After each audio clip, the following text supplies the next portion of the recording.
I think that students are not encouraged enough to listen to the tone of the speaker in order to decide the speaker's mood, added to which it will also help their speaking to get the correct intonation.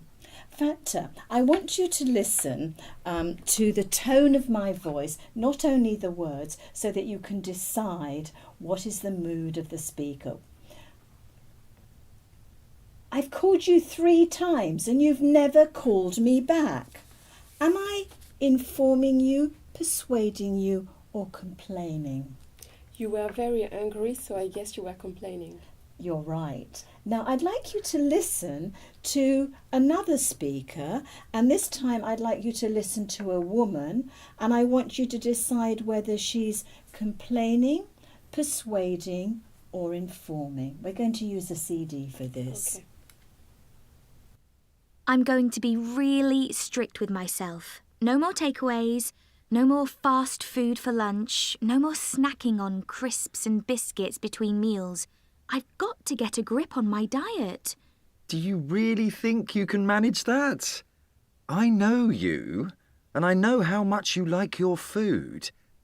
What does your mum think? Oh, she told me about why fatty foods had nothing to do with weight loss and gain, how it was all about carbohydrates or something. But that's nonsense. Everything's got a calorie count after all. So Fanta, did you think that the woman was informing, persuading, or complaining? She was persuading, I think. Yep, you're absolutely right. Now I'd like you to listen to another person speaking and again decide which of the 3 you think it is. Don't just listen to the words, but also listen to the tone of the voice. That may give you a clue. The thing for me is not starting and then getting disappointed and giving up too soon. Maybe if you gradually cut out fast food, starting with lunchtime, say, then you could treat yourself at the weekend as a reward for being good. What did you think it was this time? So I think this time it was informing. Absolutely right. Well done. Now, what I'd like you to do is I'd like you to look at these pieces of a reading that are here, and I'd like you to look at them and decide whether they're persuading, informing, or complaining. I'd like you then to read it using the right tone of voice, and I've got to answer the question of whether it's complain, inform, or persuade. People destroy our woodland every time they walk through the woods and pick wildflowers. A small donation from you can help to protect our native flora. Please make a contribution, to no matter how small.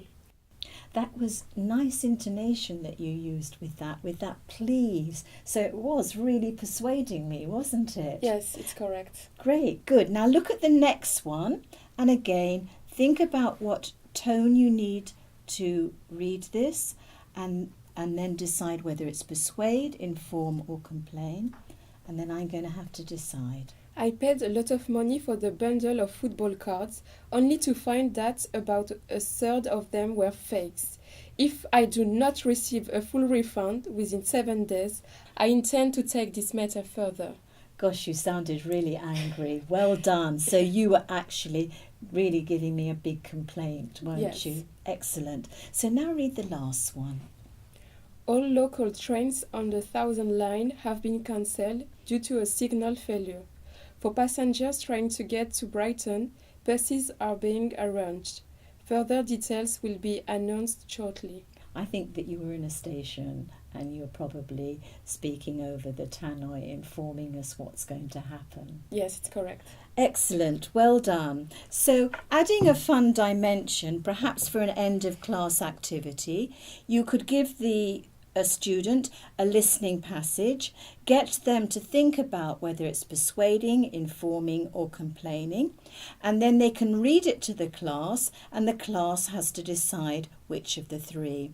You can also perhaps add other dimensions to it by perhaps having argue, suggest, lots of different ways that you can do it. But you've heightened the student's awareness of listening to the tone of the voice, not only the words, in order to be able to understand the mood of the speaker.